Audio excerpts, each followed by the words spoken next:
పెట్టుకొచ్చి నా మెళ్ళో ఎవరితోనూ తాళి కట్టించి నన్ను బయటికి పంపిస్తారు. ఇప్పుడు నా పరిస్థితి దేశంక స్వర్గంలో ఉన్నట్టుంది మావయ్య. ఏం చేయాలో తెలియటం లేదు. నా బాధని ఎవరితో పంచుకోవాలో నాకు అర్థం కావట్లేదు.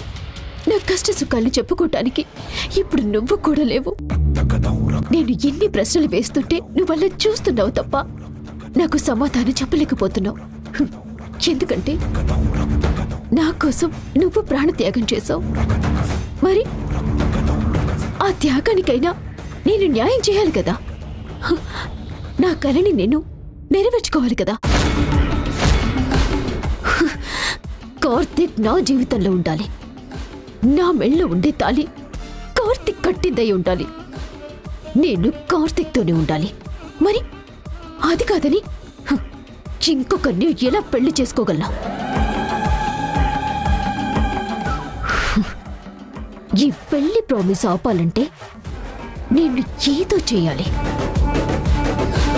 నాకున్న ఒకే ఒక అస్త్రం పార్థుని శివ అన్న నిజం. అది చెప్తామనుకుంటే ఇప్పుడు ఆ వీడియో కూడా లేదు. కానీ జరగబోయే ఉపద్రవాన్ని ఆపాలంటే ఒక పెద్ద సునామీ రావాలి మావయ్య. నాకు ఒక ఆయుధం కావాలి. దాంతో ఆ ఇంట్లో ఒక పెద్ద యుద్ధం జరగాలి. బాను బయటికి వెళ్ళిపోవాలి. వాళ్ళు చేస్తున్న నా పెళ్లి ప్రయత్నాలన్నీ ఆగిపోవాలి.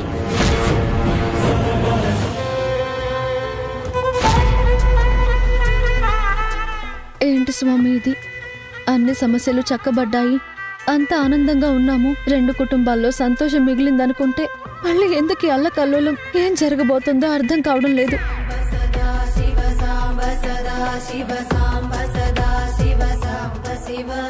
ప్రమాదవశాత్తు జరిగిందని అన్నయ్య అంటున్నాడు. కానీ అది కావాలని సృష్టించిన ప్రమాదమని నా మనసు కనిపిస్తోంది. ఏది నిజమో ఏది అబద్ధమో తెలియటం లేదు. కానీ అన్నయ్య ప్రమాదంలో ఉన్నాడన్నది మాత్రం నిజం. ఓ పక్క చాందిని తన కడుపులో తన అన్నయ్యని మోస్తోంది. అదే ఇంట్లో నా అన్నయ్య ఒక ప్రమాదకర పరిస్థితుల్లో ఉన్నాడు. నా కుటుంబం ఎప్పుడూ చల్లగా ఉండాలని, అందరూ బాగుండాలని కోరుకునే మనిషిని నేను. ఎవరికి ఏం జరిగినా కూడా నేను తట్టుకోలేను. నా సొంత అన్నయ్యని కూడా నా రక్త సంబంధం అని చెప్పుకోలేని పరిస్థితుల్లో మేమున్నాము.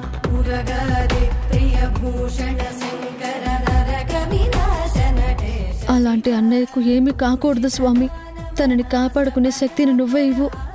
ఆ మార్గాన్ని నువ్వే చూపించు.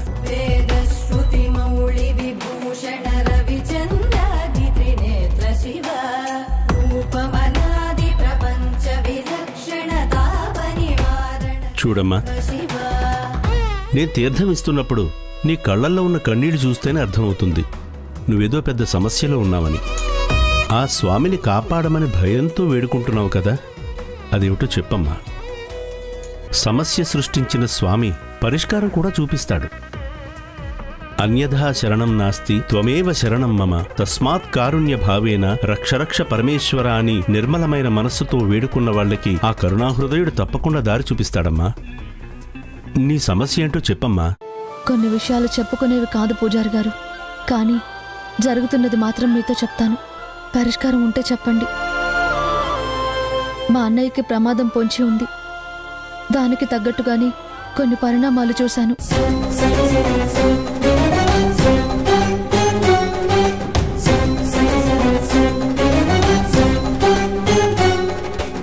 అన్నయ్యకేదో అయినట్టు నాకు పీడకల కూడా వచ్చింది. తన భార్య గర్భవతి. ఇప్పుడు తనకి జరుగుతున్న పరిణామాలని అన్నయ్య తన భార్యతో పంచుకోలేడు. తనకి వారసుని ఇవ్వబోతున్న ఇళ్ళని బాధ పెట్టలేడు. కానీ వాళ్ళని అలా చూస్తూ నేను తట్టుకోలేకపోతున్నాను స్వామి. ప్రమాదం ఎప్పుడు ఎట్నుంచి వస్తుందో నాకు అర్థం కావడం లేదు. అన్నయ్యని ఎలా కాపాడుకోవాలో తెలియటం లేదు. ఇలాంటి సమయంలో నాకు ఆ దేవుడు తప్ప ఇంకెవరూ దిక్కులేరు. అందుకే మార్గాన్ని చూపించమని ఆ పరమేశ్వరుణ్ణి కోరుకుంటున్నాను. గరళాన్ని కంఠంలో దాచుకుని ప్రపంచాన్ని రక్షిస్తున్న పరమేశ్వరుడు నీకు కూడా రక్షణ కల్పిస్తాడమ్మా. చేతులతోని ఎలాంటి సమస్యనైనా అడ్డువేసి సమస్య నుంచి గట్టెక్కించగల ఒకే ఒక్క భగవంతుడు కార్తవీర్యార్జునుడు. ఆయన పూజావ్రతం నువ్వు చేశావంటే ఆ సహస్ర చేతులు ఉన్న కార్తవీర్యార్జునుడు తప్పకుండా మీ అన్నయ్యని కాపాడతాడు. తనకి ఎలాంటి సమస్య రాదు, ఎలాంటి ప్రమాదమూ ఉండదు. నువ్వు ఆ వ్రతము, ఆ స్వామికి హోమం చెయ్యమ్మా, తప్పకుండా రక్షణ కల్పిస్తాడు. నా మాట ఆ భగవంతుడు విన్నాడు. అందుకే దేవుడు మిమ్మల్ని పంపించాడు. తప్పకుండా కార్తీక వీర్యార్జునుని వ్రతం చేస్తాను. హోమం కూడా చేద్దాము. దానికి కావలసిన ఏర్పాట్లన్నీ మీరే చేయండి. ఎంత ఖర్చైనా పర్వాలేదు, నేను పెట్టుకుంటాను. తప్పకుండా చేస్తానమ్మా. కానీ ఒక్కటి గుర్తుపెట్టుకో, ఇది రక్త సంబంధీకులు మాత్రమే చెయ్యాలి. అన్నయ్య అంటున్నావు, మీరిద్దరూ సొంత అన్నా చెల్లెళ్ళయి ఉండాలి. ఎందుకంటే నువ్వు చేసే ఈ హోమంలో మంత్రబలం కంకణంలో ఉంటుంది. అది నీ చేత్తో అతని చేతి కట్టినప్పుడే ఆ శక్తి తన్ని కాపాడుతుంది. రక్త సంబంధీకులకు మాత్రమే ఒకరి గురించి ఇంకొకరు చేసే అవకాశం ఉంటుంది. పరాయి వాళ్లకి ఇది వర్తించదు. తను నాకు సొంత అన్నయ్య. మా ఇద్దరి రక్తం ఒకటే. అందుకే తనని కాపాడుకోవాల్సిన బాధ్యత నాకుంది. నేను చేస్తాను. శుభం. ఇంకే ఒకే రక్తం అంటున్నావు కాబట్టి ఆ వ్రతాన్ని నువ్వు చెయ్యమ్మా. ఆ హోమ మహిమ, ఆ దీక్షా కంకణం నీ చేత్తో నువ్వే మీ అన్నయ్య కట్టు. ఆ ప్రసాదాన్ని నీ చేత్తో నువ్వే వడ్డించు. ఆయన తింటే ఆ కార్తవీర్యార్జునుడే మీ అన్నయ్యని కంటికి రెప్పలా కాపాడుతాడు. థ్యాంక్ యూ స్వామి. మంచిదమ్మా.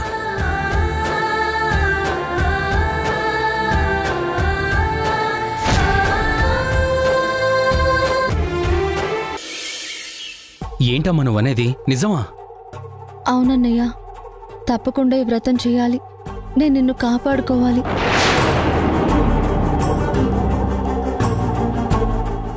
ఏంటమ్మా అసలు నువ్వెందుకింత భయపడుతున్నావు? ఇప్పుడు నాకేం కాలేదు కదా. అనవసరంగా నువ్వు దీని గురించి ఆలోచించకు. ఈ విషయాన్ని ఇక్కడితో వదిలేసే. వీళ్ళేం మాట్లాడుకుంటున్నారు? ఎలా వదిలేయమంటావన్నయ్య? నువ్వు చాందిని గురించి ఆలోచిస్తున్నావు. నీ భార్య బాధపడకూడదని నువ్వింత పెద్ద నిజాన్ని కూడా తన దగ్గర దాచావు. అలాంటిది నీ వాళ్ళ కోసం నువ్వు ఇంతలా ఆలోచిస్తున్నావు. నువ్వు నా రక్తానివి కదన్నయ్య. మనిద్దరం రక్తం పంచుకు పుట్టిన వాళ్ళం. నీకేదైనా జరుగుతుందంటే నాకెంత భయంగా ఉంటుంది. నిన్ను కాపాడుకోవాల్సిన బాధ్యత నాకుంది. అందుకే అన్నయ్య, దయచేసి ఒప్పుకో. పర్వాలేదు భాను, మీ అన్నయ్య మీద నీకు చాలా ప్రేముంది. కానీ ఇప్పుడు ఏమైందని నువ్వు ఇలా మాట్లాడుతున్నావు? ఏంటమ్మా అసలు ఏదో జరిగినట్టు ఎందుకంత భయపడుతున్నావు? చెప్పాను కదా నాకేం జరగదని, నాకేమీ కాలేదు అని. అయినా నువ్వెందుకు వినిపించుకోవడం లేదు అసలు? నీకేం జరగకూడదు. అయినా ఏంటన్నయ్యా, నువ్వు నిజాన్ని అందరి దగ్గర దాచినంత మాత్రాన ఏం జరగదని కాదు కదా. కారుకి యాక్సిడెంట్ జరిగింది కదా. అదృష్టం బాగుంది కాబట్టి నీకేం కాలేదు. కానీ అది తలుచుకుంటుంటే నాకు వెన్నులో వణుకొస్తుంది. నువ్వు ఈ విషయాన్ని ఇంట్లోనూ దాచావు, నీ మనసులోనూ దాచుకున్నావు. కానీ నేను మాత్రం ఈ విషయాన్ని అంత తేలిగ్గా తీసుకోలేకపోతున్నాను. యాక్సిడెంట్ సంగతి బయటకు చెప్పలేకపోయినా నిన్ను కాపాడుకోవాల్సిన బాధ్యత నా మీద ఉంది. అందుకే నేను ఇలా మాట్లాడుతున్నాను. యాక్సిడెంట్ జరిగిందా? మరి అంత పెద్ద విషయాన్ని పార్థు దాచాడా? పార్థు, ఇది చాలు నాకు. ఏ అవకాశం దొరుకుతుందా అనుకుంటున్నాను. నాకు ఇంత పెద్ద అవకాశం ఇచ్చినందుకు నీకు చాలా థ్యాంక్స్ భాను.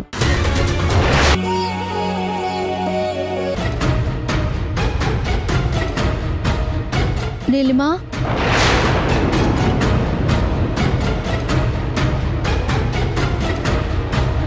నిజంగా నువ్వు ఈ పెళ్లికి ఇష్టపడే ఒప్పుకున్నావా? ఆ అనుమానం నీకెందుకొచ్చింది? దేనికి నువ్వు మనస్ఫూర్తిగా ఒప్పుకొనుంటే కనీసం అబ్బాయి ఫోటో అయినా చూసేదానివి. నువ్వు ఆ పని కూడా చేయలేదు. దాన్ని ఆయన ఇష్టానికే వదిలేశావు. అందుకే అనుమానం వచ్చింది. అంటే ఏంటి భాను? ఇష్టం లేకుండానే నేను ఇదంతా చేస్తున్నానని నీ అనుమానమా? నిజంగా ఇష్టంతో చేసిన దానివైతే ఫోటోలు చూసి నీకు ఇష్టమైన వాళ్ళని ఓకే చేసేదానివి. కానీ నువ్వు అలా చేయలేదు. అప్పుడే నువ్వు బయటకు చెప్తున్నది ఒకటి, నీ మనసులో ఇంకోటి ఉందని అర్థమైంది. అందుకే అడుగుతున్నాను, ఈ పెళ్లి నిజంగానే నీకు ఇష్టమా లేదా? అవును భాను, నాకిష్టం లేదు. ఎందుకంటే నా ఇష్టం ఏంటో నీకు తెలుసు కదా. ఇప్పుడు ఏం చెప్పాలి? నేను పెళ్లి చేసుకోను, నాకిష్టం లేదు అని అందరి ముందు గట్టిగా అరిచి చెప్పాలా? అప్పుడు ఆంటీ ఏమడుగుతారు? ఇంకా నీ మనసులో కార్తీక్ ఉన్నాడా? భానుని కార్తీక్ని విడదీతావనుకుంటున్నావా అని అందరూ నా మీదే నిందలు వేస్తారు. కార్తీక్ నువ్వు ఒకటే అని మీరే చెప్పారు. కార్తీక్ నీవాడైనప్పుడు ఇంకా నా ఇష్టానికి విలువేముంటుంది? అలాగే ఇష్టం కూడా చచ్చిపోదు కదా, చంపుకోవాలి. అందుకే నా ఇష్టాన్ని చంపుకున్నాను. నేనిష్టపడ్డ కార్తీక్ని నీ ఇష్టానికి వదిలేశాను. ఇంకా జరిగేదేంటో అర్థమైనప్పుడు దాని గురించి ఎందుకు ఆలోచించటం? అందుకే నిర్ణయాన్ని వాళ్ళని తీసుకోమన్నాను. నాకు మంచి చేయాలని నువ్వు మీ నాన్న కూడా చాలా ఆలోచిస్తున్నారు కదా. ఈ ఇంటి గురించి ఇంతలా ఆలోచించి మీరందరూ ఉండగా నేనెందుకు ఈ విషయంలో ఎక్కువ ఆలోచించాలని నా నిర్ణయం చెప్పాను. ఇందులో నీకు ఎలాంటి అనుమానమూ లేదు. చూడు నీలిమా, ఇది నీ నిర్ణయం అయితే మంచిదే. ఎందుకంటే నువ్వు ఆయన ఇష్టపడ్డావన్న సంగతి నాతో సహా ఇంట్లో అందరికీ తెలిసింది. కానీ అందరి ఇష్టాలు అన్ని వేళలా నెరవేరవు కదా. మనం ఒకటి తెలిస్తే దైవం ఇంకోటి తలుస్తుంది. ఈ జన్మకి మా ఇద్దరికే రాసిపెట్టింది. అందుకే మేమిద్దరం ఒకటయ్యాం. నీ ఇష్టాన్ని తప్పుబట్టట్లేదు, కానీ ఇప్పటికైనా నీ మనసు మార్చుకున్నందుకు నేను చాలా ఆనందపడుతున్నాను. అదేంటి భాను, మీ నాన్నగారే కూతురికి సంబంధం చూసినట్టు నా కోసం సంబంధాలు చూస్తున్నారు. ఆ తండ్రికి సపోర్ట్ చేసే కూతురివి నువ్వున్నావు. ఈ పెళ్లికి పెద్ద అవుతున్నావు. మీరందరూ ఉండగా నేనెందుకు ఆలోచించాలి అని నా నిర్ణయం అలా చెప్పాను. అంతకు మించి ఇంకేం లేదు. నాకు పెళ్లి చేయాలనుకుంటున్నారు కదా, చేయండి.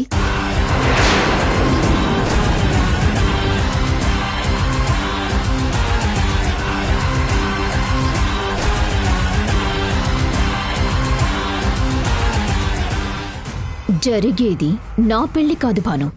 రేపు నువ్వు చేసే హోమం బయటికి తెలిసిపోతుంది. మీ అన్నా చెల్లెల బంధం అందరి ముందు నేను తెలియజేయబోతున్నాను. అక్కడ హోమాగ్ని ఎంతలా రాజుకుంటుందో ఇక్కడ ఈ ఇంట్లో చిచ్చు కూడా అంతలా రాజుకుంటుంది. ఆ మంటల్లో మీరు సమితలవుతారు. నా పెళ్లి ప్రస్తావన కూడా బూడిదైపోతుంది.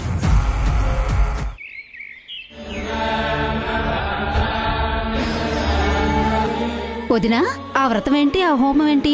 ఇది ఎప్పుడు చూడలేదే. ఇది కార్తవీర్యార్జున వ్రతం. అది చేస్తే ఎలాంటి శత్రుపీడలున్నా, మృత్యుంజయ భయాలున్నా అవన్నీ పోతాయి.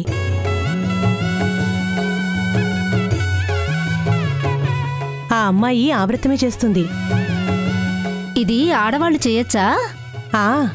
అది తన కోసం చేయడం లేదు, తన అన్నయ్య కోసం చేస్తుంది. అదిగో అక్కడ కూర్చుని ఉన్నాడు కదా, ఆ అబ్బాయి కోసం చేస్తుంది. తనకేదో దోషాలున్నాయి, అందుకని ఆ చెల్లెలు భయపడింది.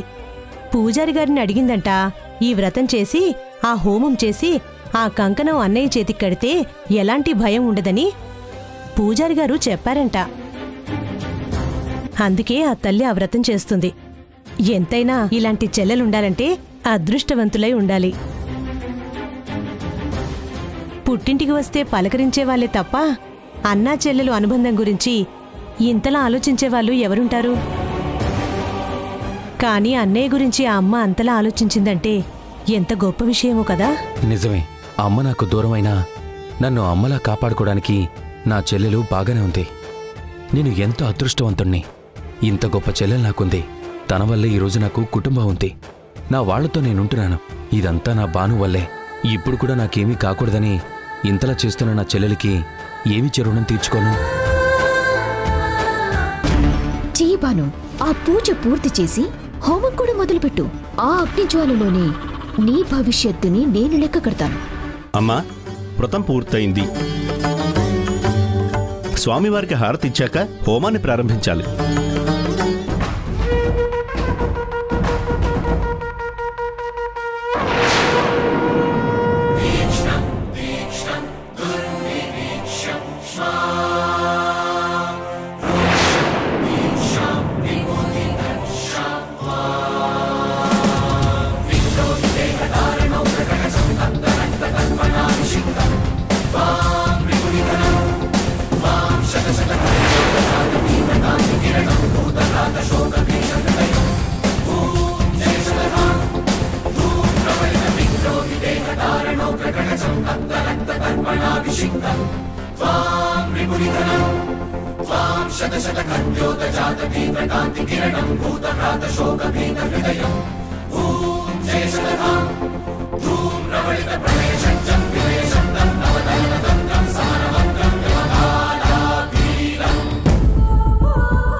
హలో నీలిమా. ఆంటీ, నేను మీతో మాట్లాడాలి. గుడికొస్తారా? అయినా నువ్వు ఇంట్లోనే కదా ఉండాలి, గుడికెప్పుడు వెళ్ళా? ఇప్పుడే వచ్చానండి. నాకు మంచి భవిష్యత్తు ఇవ్వాలని మీరు అనుకుంటున్నారు కదా, అందుకే ఆ విషయం గురించి నేను నిర్ణయం తీసుకున్నాను. అది ఇంట్లో చెప్పేది కాదు, ఆ దేవుడి సమక్షంలో దేవుడి సాక్షిగా చెప్పేది. అందుకే మీరు ఇక్కడికి వస్తే గుడి దగ్గరే చెప్తాను. ఆ దేవుడి సన్నిధిలోనే నేను మీతో మాట్లాడాలి. దయచేసి రండి ఆంటీ. ఆహా, అది కాదు నీలిమా. మీరు గుడికి రండి ఆంటీ, ప్లీజ్. అడ్రస్ ఎక్కడ అంటే? నీలిమా, నేను చెప్పేది విను.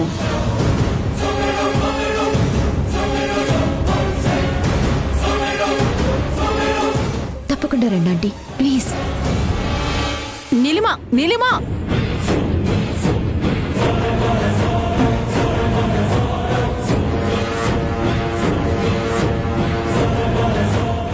నన్ను గుడికి రమ్మంటుందేంటి?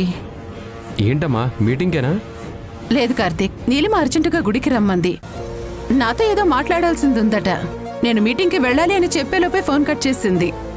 అది తన భవిష్యత్తు గురించి అయ్యుంటుంది. ఇప్పుడు ఏం చేయాలో నాకు అర్థం కావడం లేదు. ఏమైందమ్మా? తన పెళ్లి గురించి అయి ఉంటుంది. నీతో మాట్లాడినా నాతో మాట్లాడినా ఒకటే కదా. తనకి సంబంధించి మనం పెళ్లి సంబంధం చూస్తున్నాం కదా. నేను మాట్లాడతానులే, నువ్వు మీటింగ్ వెళ్ళు. నేను గుడి దగ్గర తనతో మాట్లాడతాను. సరే.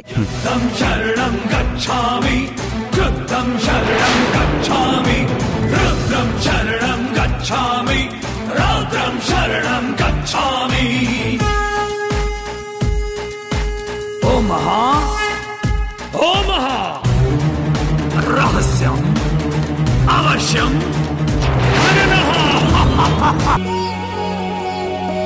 దానికి మీరిద్దరూ లేచి నుంచున్నారు. అయినా ఏమీ పర్వాలేదు. అప్పటికే హోమం మొత్తం పూర్తయింది. ఇదే దీక్షా కంకణం. ఇది పూజలో పెట్టి మనం పూజ చేశాం. ఈ హోమం తాలూకు మీద నుంచి వచ్చే పొగ వాయు రూపంలో ఉన్న పొగని ఈ దీక్షా కంకణంలో చేరింది. ఇదే ఇప్పుడు రక్షణ కవచంగా మారుతుంది. నీ రక్తం పంచుకుని పుట్టిన సోదరునికి ఏదో జరుగుతుందని భయపడ్డావు కదా.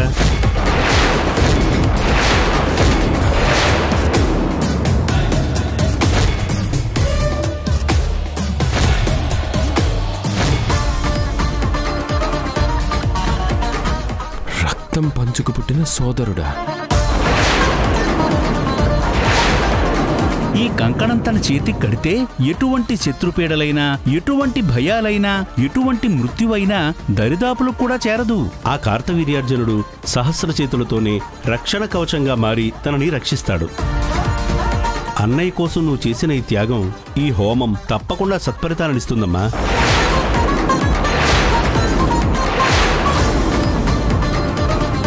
రక్త సంబంధానికున్న బలమే అది. ఆ బంధానికున్న గొప్పతనం అది. ఇది నీ చేతులతోనే మీ అన్నయ్య చేతికి కట్టు.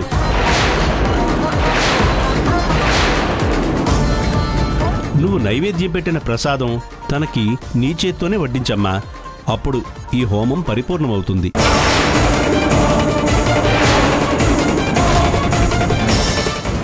ఎస్, నేననుకున్నది జరిగింది.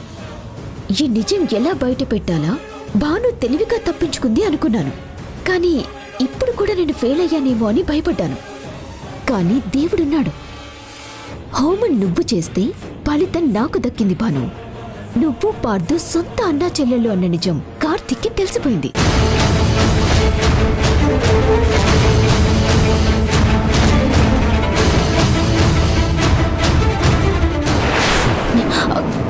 లేవండి, లేవండి. కార్తీక్, ఆగండి. కార్తీక్.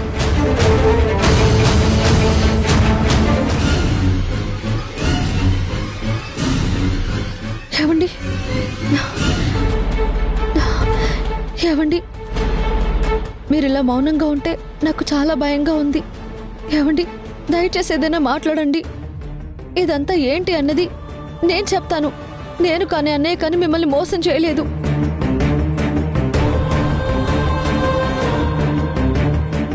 మన కుటుంబానికి ఏమీ అన్యాయం చేయడం లేదు. కానీ ఏం జరిగిందనేది పూర్తిగా చెప్పేంత వరకు కొంచెం ఓపిక చేసుకొని వినండి. ఏంటి భాను, ఏంటి మళ్ళీ కొత్త నాటకం ఆడుతున్నారా? ఇన్నాళ్ళు ఇంట్లోనే ఉన్నారు, అందరితోనూ కలిసి ఆనందంగానే ఉన్నారు. కానీ ఇంత పెద్ద నిజాన్ని దాచారు.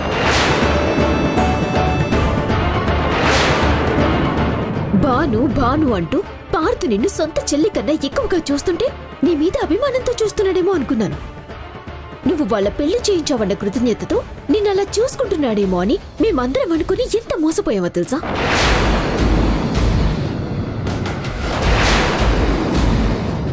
కానీ మీ సొంత అన్నయ్య ఈ పార్తు అని ఎవ్వరికీ తెలియకుండా నువ్వు ఎంత బాగా మేనేజ్ చేసావో.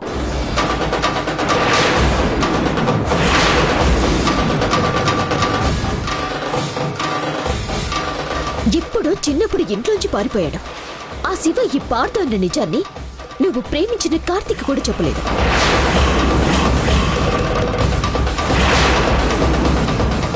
నేను ఎంతగానో అభిమానించిన ఆంటీతో కూడా చెప్పలేదు. నేను నెత్తి మీద పెట్టుకున్న బామ్మకు కూడా ఈ విషయం చెప్పలేదు. ఆ ఇల్లంతా నిన్నొక మహారాణిలా చూస్తోంది. నువ్వు మాత్రం వాళ్ళందరినీ వెర్రివాళ్ళని చేశావు.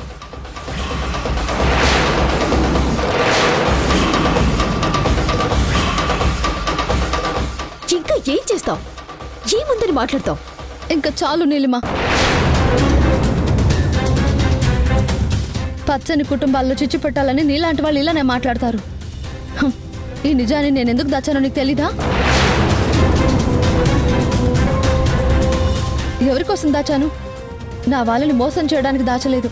నా కుటుంబం బాధపడాలని దాచలేదు. నా కుటుంబంలో ఎలాంటి కలహాలు రాకూడదని దాచాను. ఈ విషయంలో నువ్వు ఇంకొక మాట మాట్లాడినా కూడా నీకు మర్యాద దక్కదు. ఇది మా ఇంటి సమస్య. నీ హద్దుల్లో నువ్వు ఉంటే మంచిది. ఇంకా చాలు బాను.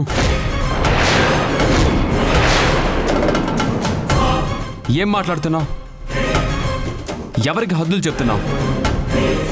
నీలిమ తప్పు చేస్తుంది, నీలిమ మంచిది కాదు అని ఎన్నోసార్లు నీలిమ గురించి అందరం తప్పుగా మాట్లాడుకున్నాం. తను చేసిన ప్రతి తప్పును నువ్వే ఎత్తి చూపించావు. తన తప్పు తనను సరిదిద్దుకునేలా చేయాలని నువ్వే ఎన్నో పెద్ద పెద్ద మాటలు చెప్పావు. మరి ఆ రోజు నీలిమ చేసింది తప్పైతే ఈరోజు నువ్వు చేసిందేంటి?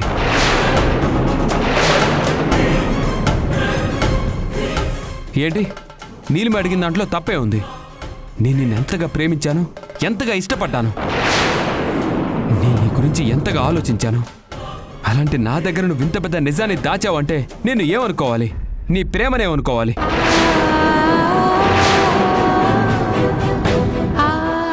ఇది నటన కాకుండా ఇంకేమవుతుంది?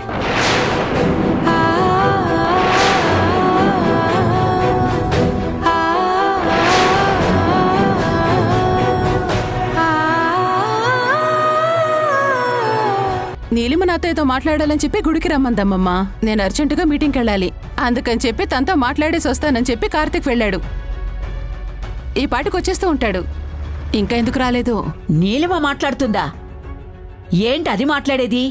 మళ్ళీ ఇంట్లోని ఏ గొడవకి నాంది పలకడం లేదు కదా? లేదమ్మమ్మా, నీలిమ ఇప్పుడు పూర్తిగా మారిపోయింది. తనకి పెళ్లి చేస్తానని చెప్పి నేను అడిగితే సంబంధాలు కూడా చూడమని చెప్పింది. నువ్వెన్ని రోజులు ఇక్కడ లేవు కాబట్టి నీకు ఈ విషయాలేవీ తెలియవు. ఇప్పుడు వచ్చావుగా, ఇక అన్ని విషయాలు నువ్వే చూస్తావు. మంచు కొండలో మంట మండుతుందని చెప్పు, నేను నమ్ముతాను. సముద్రం నీరు తీయగా మారుతుందని చెప్పు, అది నేను నమ్ముతాను.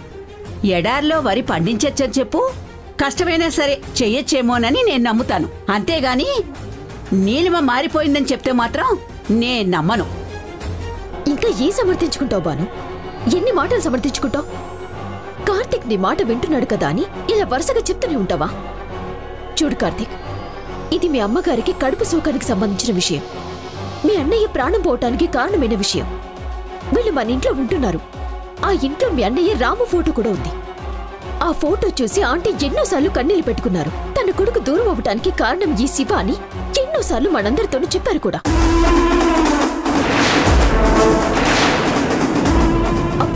పక్కన నిలబడ్డా కనీసం వీళ్ళ కళ్ళ వెంట కన్నీళ్లు కూడా రాలేదు. నవ్వుతూనే నుంచున్నారు.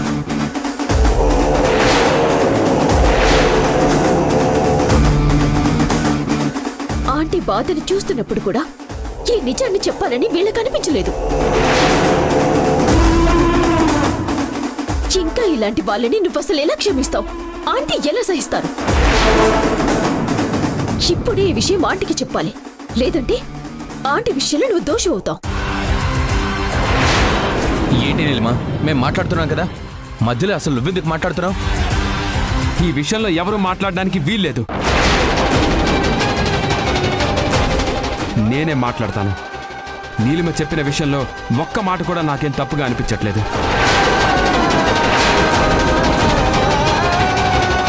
ఈ విషయం అమ్మకి తెలియాలి. ఇప్పుడే చెప్తాను. కార్తీక్, ఏవండి ఏవండి, ఎవరమ్మా?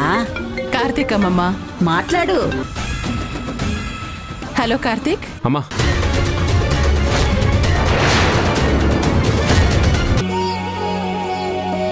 ముందు హాస్పిటల్కి తీసుకెళ్ళండి. బాను, ముందు హాస్పిటల్కి వెళ్దాం పద. తర్వాత విషయాలన్నీ అక్కడ మాట్లాడుకుందాం. అవసరం లేదు కార్తీక్, చెప్పాను కదా, ఈ గాయం కన్నా పెద్ద గాయాన్ని గుండెల్లో మోస్తున్నానని చెప్పి. ఈ రక్తం ఆగడానికి ముందు మందుంది, గాయం మాండడానికి మెడిసిన్ ఉంది. కానీ ఎప్పుడు తగిలిన గాయం ఇప్పటికీ మానసికంగా నన్ను నలిపేస్తుంది, శారీరకంగా నన్ను చంపేస్తుంది.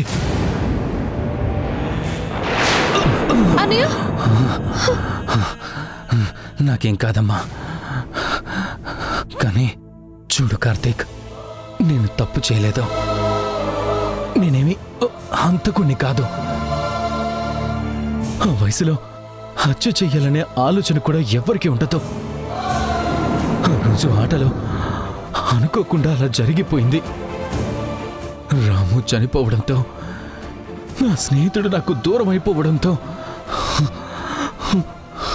ఇదంతా నా వల్లే జరిగిందేమోన్న భయంతోనే నేను ఇంట్లోంచి వెళ్ళిపోయాను. కొడుకు మట్టిలో కలిసిపోయినందుకు అత్తయ్య ఎంత కన్నీళ్లు పెట్టుకున్నారో, ఎంతలా కుమిలిపోయారో, ఎన్ని రోజులు నిద్రలేని రాత్రులు గడిపారో, ఈ రోజుకి అది తలుచుకుంటూ ఎంత బాధపడుతున్నారో నాకు తెలుసు.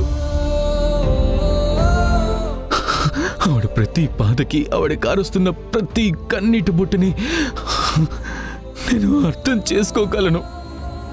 అత్తయ్య అలా మాట్లాడిన ప్రతిసారి నా గుండె బరువు ఎక్కుతూనే ఉంది కార్తీక్. ఎందుకో తెలుసా, అక్కడ అత్తయ్య స్థానంలో మా అమ్మను ఊహించుకున్నాను. నేను ఉన్నాను, చనిపోయాను కూడా తెలియని పరిస్థితి మా అమ్మది. బతికుంటే తిరిగి వస్తానన్న ఆశతో ఎదురు చూసింది. ఎన్నాళ్ళైనా సరే నేను ఆ కొమ్మం తొక్కుకుపోయేసరికి చనిపోయానేమోననుకొని నిర్ణయించుకోవాలన్నా తల్లి మనసు కదా, పిల్లలు పోయారన్నమాట తట్టుకోలేదు. చివరికి నా తల్లి చితిమంటల్లో కాలిపోయినప్పుడు కూడా తన చివరి చూపును కూడా చూసుకోలేని దౌర్భాగ్యుణ్ణయ్యాను. దీనంతటికీ కారణం ఆ రోజు నా వల్ల జరిగిన చిన్న తప్పు. ఇంత పెద్ద బాధలో కూడా ఒక చిన్న ఆనందం ఏంటో తెలుసా కార్తీక్? మీరెవరో తెలియకుండానే చాందిని నన్ను ప్రేమించడం. చాందిని మంచి మనసు చూసి నేను చాందిని ప్రేమించాను. కానీ తీరా నిజాలు తెలిసేసరికి చాందిని అత్తయ్య కూతురని తెలిసింది. అందుకే అప్పుడు ఈ పెళ్లి వద్దని నేనే అనుకున్నాను. కానీ భాను నా దగ్గరకొచ్చి, అన్నయ్య, నీ వల్ల ఏ కుటుంబానికైతే అన్యాయం జరిగిందో ఆ కుటుంబానికి మళ్ళీ నువ్వే అండ కావాలి, నీ వల్లే ఆ కుటుంబంలో ఆనందం రావాలి అని చెప్పింది. ఆలోచించాను. పోయిన ప్రాణాన్ని ఎలాగూ తిరిగి తీసుకురాలేను, కానీ మీ ఇంటి ఆడపిల్లని నా కంటికి రెప్పలా చూసుకోగలను. తనని నా గుండెల్లో పెట్టుకుని ఆరాధించగలను. నా ఇంటి మహారాణిలా నెత్తిన పెట్టుకోగలను. నా ఇంటి దేవతగా ఎప్పుడు కులుచుకోగలను. ఆ ఒకే ఒక్క ఉద్దేశంతో చాందిని మెడలో తాళి కట్టాను. ఈ నిజం తెలిస్తే మీ కుటుంబం నుంచి నన్ను ఎక్కడ వెలివేస్తారోనని, ఈ కుటుంబం నుంచి దూరమై నేను బతకలేక మీతోనే ఉండాలన్న ఒకే ఒక్క స్వార్థంతో ఈ నిజాన్ని దాచాను. అందుకే మా ఇంట్లో నేను ఉండాలనుకున్నా, ఆ సౌకర్యాలన్నీ నా దగ్గర ఉన్నా నేను మీ ఇంటికొచ్చి ఉంటున్నాను. మీ ప్రతి కష్టంలోనూ నేను నిలబడాలని నిర్ణయించుకున్నాను. వరుసకి అల్లుండేనైనా ఆ ఇంటి పెద్ద కొడుకులాగా అత్తయ్యని మావయ్యని కాపాడుకోవాలని ఆ రోజే నిర్ణయించుకున్నాను. ఈరోజు చాందిని కడుపులో పెరుగుతున్నది మీ అన్నయ్య రాము అని మీరందరూ నమ్ముతున్నారు కదా. నిజంగా నాది తప్పే అయితే, నేను చేసింది ద్రోహమే అయితే, నా వల్లే తన ప్రాణం పోవడం నిజమే అయితే, మీ రాము అసలు నా రక్తంగా ఎలా పుడతాడు? నా చాందిని కడుపులో ఎలా పెరుగుతాడు? ఆలోచించు కార్తీక్, నేను తప్పు చేయలేదు. అదేదో ఆ రోజు అనుకోకుండా జరిగిన తప్పుకి నేను ఎన్నాళ్లుగా శిక్ష అనుభవిస్తూనే ఉన్నాను. ఎక్కడైనా ఈ శిక్ష నుంచి విముక్తి దొరుకుతుందనుకున్నాను. ఈ నిజాన్ని దాచడంలో నా కుటుంబం బాగుండాలి అన్న స్వార్థమే తప్ప ఈ కుటుంబానికి ఏదో చెయ్యాలన్న స్వార్థం అయితే నాకు లేదు. ఇప్పటికీ నువ్వు నా మాట నమ్మకపోతే నేను నీ ముందే ఉన్నాను. నువ్వు నాకు ఏ శిక్ష విధించినా సరే శిరసా వహిస్తాను. విన్నారు కదండి, అన్నయ్య కానీ నేను కానీ మన కుటుంబం బాగుండాలని కోరుకున్నామే తప్ప మన కుటుంబం గురించి ఎప్పుడు ఆలోచించలేదు. అంతేకాని ఎవరిని మోసం చేయాలని ఏ రోజు అనుకోలేదు. అంతవరకు ఎందుకు? తన తండ్రి అని తెలిసిన నాన్నని కూడా ఈ రోజు వరకు నాన్న అని పిలవలేదు. ఎందుకో తెలుసా? ఆ రోజు రాము దూరం అవ్వడానికి కారణం, రాము చనిపోవడానికి కారణం ఆయన ఆడించిన కబడ్డీ అని అన్నయ్యకి ఇప్పటికీ కోపం ఉండిపోయింది. అందరినీ క్షమించగలిగిన అన్నయ్య నాన్నని మాత్రం క్షమించలేకపోతున్నాడు. అదండి తన మనసు. అంతలా తన మనసుకి గాయమైంది. చాందిని ద్వారా ఆ మనసుకు ఉపశమనం దొరుకుతుంది. తన కూతురుకొక్క గొప్ప భర్తనిచ్చానని అత్తయ్య ఆనందంగా ఉంటోంది. తన ఇంటికి కొడుకు లాంటి అల్లుడు వచ్చాడని అందరూ అనుకుంటున్నారు. అసలు ఇదంతా అన్నయ్య తప్పు చేసుంటే జరిగేదా? తను మంచిగా ఉండబట్టే కదా అందరూ ఇలా ఆలోచిస్తున్నారు. ఇప్పుడు పాలకుండ లాంటి ఆ ఇంట్లో ఈ నిజమనే ఉప్పు కణికను వేసి ఆ పాలను విరిచేద్దామా? ఆ కుటుంబాన్ని విడగొడదామా? మీరే ఆలోచించండి. ఇంకా మేము తప్పు చేశామనుకుంటే మీరే శిక్ష అయినా విధించండి. ఇదేంటి కార్తీక్ సైలెంట్గా ఉన్నాడు అంటే వీళ్ళ మాటలకి కార్తీక్ కన్విన్స్ అయిపోయాడా? ఇప్పుడు నిజాన్ని చెప్పటం ఆపేస్తాడా? లేదా అలా జరగకూడదు. ఎంతో ప్లాన్ చేశాను. ఈ ప్లాన్ ఫెయిల్ అవ్వకూడదు. ఖచ్చితంగా ఆంటీకి ఫోన్ చేసి చెప్పాలి, లేదా ఆంటీని ఇక్కడికి రప్పించాలి. ఈ నిజం ఆంటీకి తెలియాలి. వీళ్ళిద్దరిని ఇంటి నుంచి గెంటేయాలి. అప్పుడే కార్తీక్ నా వాడవుతాడు. ఏంటి కార్తీక్, ఏం ఆలోచిస్తున్నావు? వీళ్ళ కన్నీళ్లు చూసి కరిగిపోతున్నావా? ఆ మాయ మాటల్ని నువ్వు నమ్ముతున్నావా? వీళ్ళ మాటలు విని నిజాన్ని ఆంటీకి చెప్పడం ఆపిస్తావా? నీకు ఈ ప్రపంచంలో అందరికన్నా ఇష్టమైన వారు మీ మమ్మీ. అంటే ముందు ఆవిడికి ఈ విషయం తెలియాలి. నా మాట విని కార్తీక్, నువ్వు ఫోన్లో చెప్పకపోతే ఆంటీని ఇక్కడికి రమ్మని నేను ఫోన్ చేస్తాను. ఆగు నీలిమా, ఆగు నీలిమా, ఆగు నీలిమా, ఆగు నీలిమా. ఈ నిజం అమ్మకి తెలియడానికి వీల్లేదు. అమ్మకి నువ్వు చెప్పడానికి వీల్లేదు. నా మాట మీద ఏమాత్రం గౌరవం ఉన్నా ఈ విషయం నువ్వు ఎవ్వరికీ చెప్పనని మాట నాకివ్వు. నువ్వు బాధపడితే నేను భరించలేను. అందుకే నీ దగ్గర నేను ఏ నిజాన్ని దాచలేను. అలాగే ఏ విషయం కూడా నీకు తెలియకుండా ఉంచలేను. మా అమ్మని ఎప్పుడూ ఆనందంగా ఉంచాలని నేను ప్రయత్నిస్తాను. ఆ ప్రయత్నంలో నేను ఎప్పుడైనా ఏమైనా తప్పు చేశానేమో అని నాలో నాకే అనిపిస్తూ ఉంటుంది. అందుకే అడుగుతున్నానమ్మా. లేదు నాన్న, నువ్వు నన్ను బాధ పెట్టేటువంటి పని ఎప్పటికీ చెయ్యవు. ఒకవేళ నేను బాధపడతాను అని నీకు అనిపిస్తే నువ్వు నాకు ఆ విషయాన్ని చెప్పవు. అందులో నీ తప్పేవీ లేదు. నీ తల్లి ఆనందం కోసం ఒక గొప్ప కొడుగ్గా నువ్వు ఆలోచించేటువంటి విధానం అది. ఇంత గొప్ప కొడుకుని నా కడుపున మోసినందుకు నాకెప్పుడూ ఆనందంగానే ఉంటుంది. చూడు కార్తీక్, నీకు సంగతి తెలుసా? నేను కాదు అన్నా సరే, కోపాన్ని పెంచుకున్నా సరే, భానుని నువ్వు కోరుకున్నావు. పట్టుపట్టి ఈ ఇంట్లోనే ఉంచావు. భాను ఏంటో తెలుస్తుందని నాతో నువ్వెన్నోసార్లు చెప్పావు. అప్పుడు నాకున్నటువంటి మనస్తత్వానికి భాను మీద నేను ద్వేషాన్ని చూపించేదాన్ని. కానీ నా దగ్గర నువ్వు భయపడకుండా భాను మీద ప్రేమను చూపించావు. నా కోడల్ని నా ఇంట్లోనే ఉంచావు. ఆ రోజు నువ్వు చేసింది తప్పు కాదు. ఎందుకంటే ఇదిగో ఆణిముత్యం లాంటి కోడలు ఈరోజు నా ఇంట్లో ఉంది అంటే దానికి కారణం నువ్వు.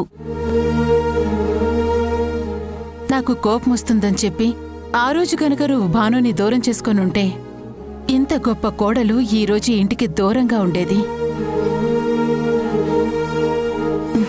అప్పుడే నాకు అర్థమైంది, నువ్వేం చేసినా సరే ఈ తల్లి మంచి కోసమే చేస్తావని, నా గురించి ఆలోచిస్తావని. అయినా ఎప్పుడూ లేంది నువ్వెందుకిలా అడుగుతున్నావు? చెప్పాను కదమ్మా, అడగాలనిపించింది, అడిగాను. కానీ ఒక్కడి గుర్తుపెట్టుకో అమ్మా, నీ కొడుకు ఏం చేసినా నీ గురించే చేస్తాడు. నువ్వు బాధపడకూడదనే చేస్తాడు. ఈ ఇంట్లో ఎలాంటి ఇబ్బంది రాకూడదనే చేస్తాడు. ఇది మాత్రం నిజమమ్మా. నాకు ప్రాణం పోసిన నా తల్లికి ఏం చేసినా నా రుణం తీర్చుకోలేను. ఎందుకంటే అమ్మ త్యాగం ముందు ప్రపంచంలో ఏ త్యాగం గొప్పగా ఉండదు. అమ్మ ప్రేమను మించిన ప్రేమ ఇంకెక్కడ దొరకదు. దేవతలు కూడా అమ్మ అనే మాటకి పులకించిపోతారు. అమ్మ ప్రేమ కోసం తప్పించిపోతారు. అంత గొప్ప ప్రేమ ఒక్క అమ్మదే. ఆ ప్రేమ నీ వల్ల నాకు దక్కింది. అందుకే నేను చేయగలిగేది ఒకే ఒక్కటమ్మా, నీకు బాధ కలగకుండా చూసుకోవడం. నిన్ను బాధ పెట్టే ఏ విషయం నీ దగ్గరికి రాకుండా చేయడం.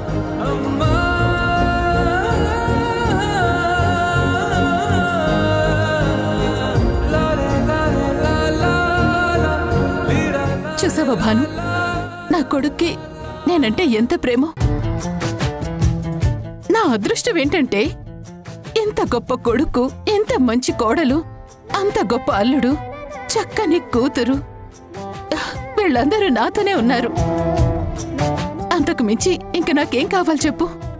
నా ఆనందానికి ఇక లోటే ఉంది చెప్పు.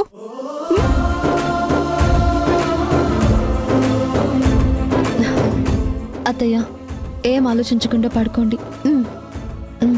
పడుకోండి. మీనాక్షి, మన కొడుకు శివ మనకు దూరమై ఎన్నో ఏళ్ళైంది. ఎక్కడున్నాడో ఎలా ఉన్నాడో కూడా తెలీదు. పార్థుని చూసినప్పుడల్లా మనకలాంటి కొడుకు ఉండుంటే బావుండు అని ఎన్నోసార్లు అన్నావు. భానుని పార్థు కూడా సొంత రక్తం పంచుకుని చెల్లెల్లాగే చూసుకుంటున్నాడు. వాళ్ళిద్దరి మధ్య అనుబంధం అంత బలంగా ఉంది. ఇది దేవుడు కలిపిన బంధమే తప్ప రక్త సంబంధం కాదు. కానీ పార్థుకి ఏదో అవుతుందని భాను ఇవాళ దేవుడికి పూజ చేసింది. తన అన్నయ్యకి ఏమీ కాకూడదని రక్త సంబంధీకులే పట్టించుకొని ఈ రోజుల్లో ఒకే కడుపున పుట్టకపోయినా వాళ్ళిద్దరూ అన్నా చెల్లెళ్ళే అయ్యారు. పార్థు గురించి భాను, భాను గురించి పార్థు ఇద్దరూ ఒకరి గురించి ఒకరు ఆలోచించుకునే విధానం చూస్తుంటే నిజంగా పార్థు మన కొడుకేనేమో అనిపిస్తోంది. నాకు నా కొడుకు లేని లోటు పార్థు వల్లే తీరుతోంది. ఒక వ్యక్తి వల్ల సమస్య వచ్చి నిన్ను ఈ ఇంటి జ్ఞాపకాన్ని వదులుకోవాల్సి వచ్చినప్పుడు అండగా నిలబడ్డాడు, కాపాడాడు. ఇదంతా చూస్తుంటే ఏ జన్మలో ఏ బంధమో అనిపిస్తోంది. మళ్ళీ జన్మంటూ ఉంటే అలాంటి కొడుకే మన కడుపున పుట్టాలి, మనతోటే ఉండాలి అని, ఆ ప్రేమనంతటినీ మనమే పొందాలి అని కొడుకు మీద మన మమకారాన్ని పూర్తిగా చూపించాలనిపిస్తోంది. శివ వస్తే ఎలా ఉంటుందో తెలియదు కానీ శివస్థానంలోనే పార్థు వచ్చాడేమోననిపిస్తోంది.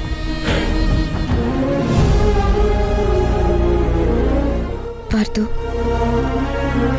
నన్ను క్షమించు పార్థు. నేను అనవసరంగా అపార్థం చేసుకున్నాను. నీ ప్రేమను అర్థం చేసుకోలేకపోయాను. నీ విషయంలో తొందరపడినందుకు ఐఎమ్ రియలీ సారీ. ఇప్పుడు ఏమైందని ఎందుకు ఇలా మాట్లాడుతున్నా? యాక్సిడెంట్ గురించి నువ్వు నాకు చెప్పకపోయేసరికి నేనెంత బాధపడ్డానో తెలుసా? నువ్వు ఎందుకు దాచావా అని నాలో నేనే ఎంతో అనుకున్నాను. కానీ నా మంచి కోసమే, నేను బాధపడకుండా ఉండడం కోసమే ఆ విషయం దాచావని తెలిసాక నీ మీద ప్రేమ మరింత పెరిగింది. కానీ ఒకటి పార్థు, నీకెలాంటి సమస్య వచ్చినా, అది ప్రాణాంతకమైన సమస్య అయినా సరే నా దగ్గర మాత్రం దాచుకో. దయచేసి ఇంకెవరి ద్వారానో తెలిస్తే నేను తట్టుకోలేను పార్థు. ఏదైనా సరే నువ్వు చెప్పు. నువ్వు నా పక్కనున్నావన్న ధైర్యమే నన్ను ఆ సమస్యను తట్టుకునేలా చేస్తుంది.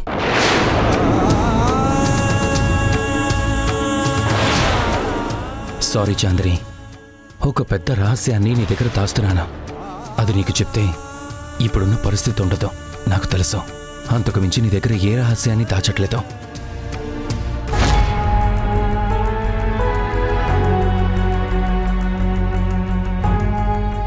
ఏంటండి ఏదో ఒంటరిగా ఆలోచిస్తున్నారు? జీవితం ఎంత విచిత్రమైంది కదా బాను. మన అనుకున్న వాళ్ళ గురించి మనకన్నీ తెలుసు అనుకుంటాం. వాళ్ళ మనసు కూడా చదివేశామేమో అనుకుంటాం. వాళ్ళు చేసే ప్రతి చర్య మనకి తెలుస్తుంది అనుకుంటాం. కానీ అదంతా భ్రమ అని, మనసుని చదవడం అంత సులువు కాదని తెలిసినప్పుడు ఆలోచనలు ఎలా ఉంటాయో ఆలోచిస్తేనే తెలుస్తుంది. ఇంత పెద్ద రహస్యాన్ని మీ మనసులో మీరు దాచుకున్నారు. నేను వేడుకుంటే నన్ను కరుణించారు, నా మాటకి విలువిచ్చారు. ఈ నిజాన్ని బయటకు చెప్పొద్దు అని నీలిమ దగ్గర కూడా మాట తీసుకున్నారు. మరి అంత మంచిగా ఆలోచించే మీరు, అంత గొప్ప మనసున్న మీరు ఇప్పుడెందుకండి ఇలా ఆలోచిస్తున్నారు? అంటే ఈ రహస్యాన్ని రహస్యంగా ఉంచుతున్నందుకు తప్పేమైనా చేస్తున్నానన్న ఫీలింగ్లో ఉన్నారా? నీకెందుకు అలా అనిపించింది? మీ తీరలా అనిపిస్తోందండి. నేను తప్పు చేస్తున్నానని మీరు గిల్టీగా ఫీల్ అవుతున్నట్టుగా మీ మాటల్లో, మీ ప్రవర్తనలో కనిపిస్తోంది.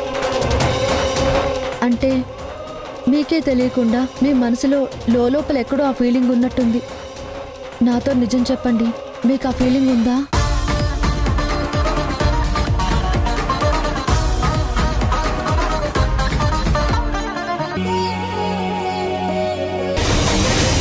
మన కళ్ళ ముందున్న పార్థు ఎవరో కాదు, మావయ్య కొడుకు శివ.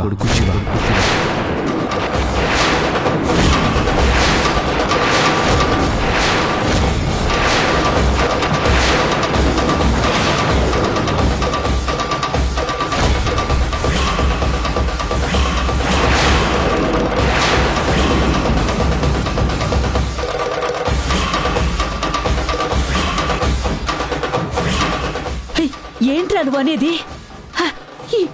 ఈ పార్థునే శివ?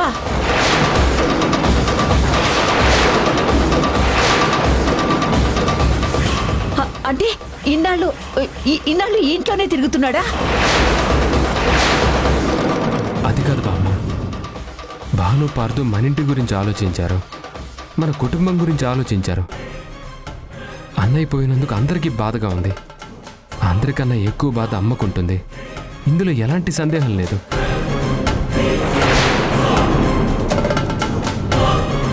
కానీ ఒకటి, చనిపోయిన మనిషిని ఏం చేసినా తిరిగి తీసుకురాలేం.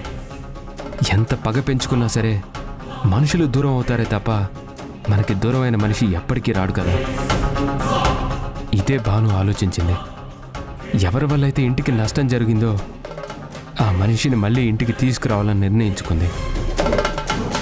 అందుకే శివే పార్దు అని తెలిసేసరికి అప్పటికే పార్దు చాందిని ప్రేమించుకుంటున్నారు.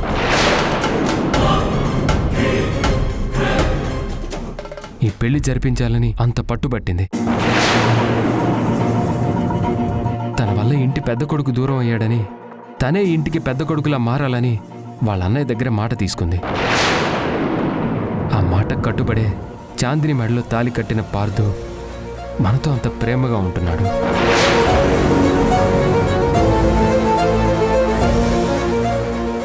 మన ప్రతి సమస్యని తన బాధ్యతగా తీసుకుంటున్నాడు. ఈ ఇంటి మనిషిగా మెలుగుతున్నాడు. తను మంచివాడు కాబట్టి పైలోకంలో ఉన్న అన్నయ్య ఆత్మ కూడా శాంతిస్తుంది. ఇప్పుడు మన చాందిని కడుపులో అన్నయ్య పుడుతున్నాడని మనందరం అనుకుంటున్నాం కదా. అంటే అన్నయ్య పార్దుబావుని క్షమించాడు. ఇంకా మనం పగ పెంచుకోవడంలో లాభమే ఉంటుందమ్మా.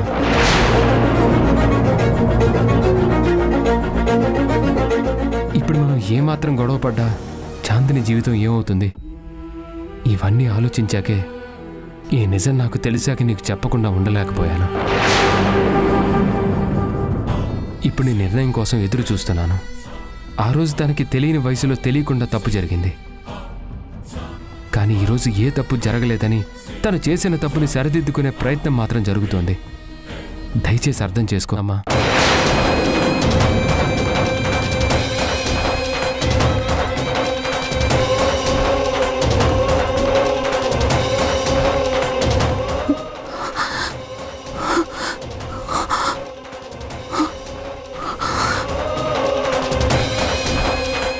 అత్తయ్య, ఎటువంటి పరిస్థితుల్లోనూ నేను మిమ్మల్ని మోసం చేయాలనుకోలేదు అత్తయ్య.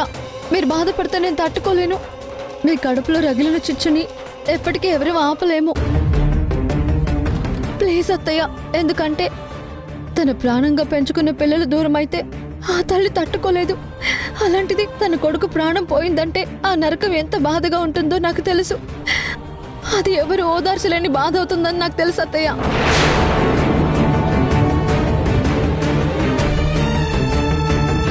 కానీ ఏం చేస్తాం అత్తయ్య, ఆ రోజు జరిగిన దాంట్లో తప్ప ఒకరిదని చెప్పలేము. అప్పటి పరిస్థితి అది. ఆ క్షణాన జరిగిన దాంతో ఆ విషయం గురించి భయపడే అన్నయ్య మనందరికీ దూరం అయిపోయాడు. రాము శాశ్వతంగా దూరం అయ్యాడు. మా అమ్మ కన్ను మూసేంత వరకు తన కొడుకు ఎలా ఉంటాడో ఎక్కడుంటాడో కూడా తెలియదు. ఆ బాధతోనే అమ్మ చచ్చిపోయింది. ఇవన్నీ ఆలోచించాను.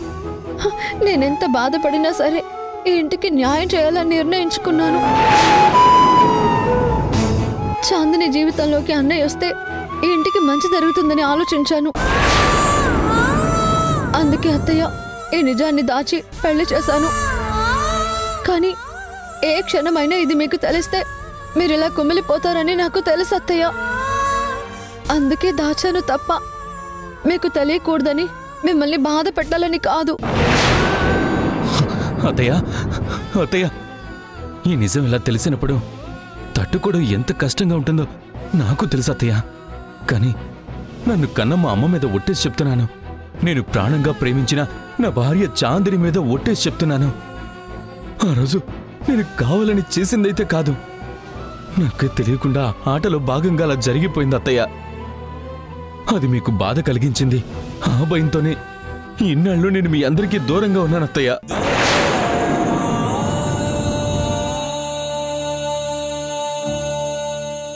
కానీ అనుకోకుండా మళ్ళీ నేను ఇంటికి అల్లుడిగా వస్తానని, అదే దైవ సంకల్పం అని నేను తెలుసుకోలేకపోయాను. ఆ క్షణమే నిర్ణయించుకున్నాను. నా వల్ల ఏ కుటుంబానికైతే బాధ కలిగిందో ఆ కుటుంబం మళ్ళీ నా వల్లే ఆనందంగా ఉండాలనుకున్నాను. అలాగే ప్రవర్తించాను.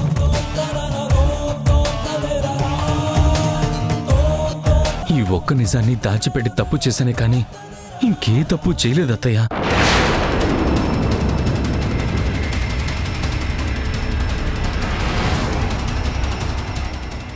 కార్తీక్ నాకు నిజం చెప్పి మంచి పని చేశాడు.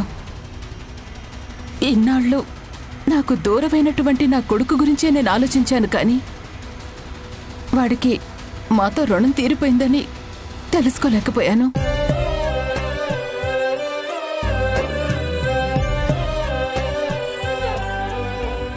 నాకు నా కొడుకు దూరమైనట్టే మీనాక్షి వదినకు కూడా కొడుకు దూరంగానే ఉన్నాడు కదా. ఆ బాధ తను అనుభవించింది కదా. ఇప్పుడు నువ్వొచ్చి మా ఇంటి బాధ్యతని తీసుకున్నావు, కొడుకుగానే ఉంటున్నావు. కానీ ఆ అదృష్టం కూడా మీ అమ్మకి దక్కలేదు కదా. ఇక ఏ పగలు ప్రతీకారాలు లేవు. ఇక నేను మనస్ఫూర్తిగా క్షమిస్తున్నాను. ఇక నుంచి నువ్వే నా ఇంటి పెద్ద కొడుకువి.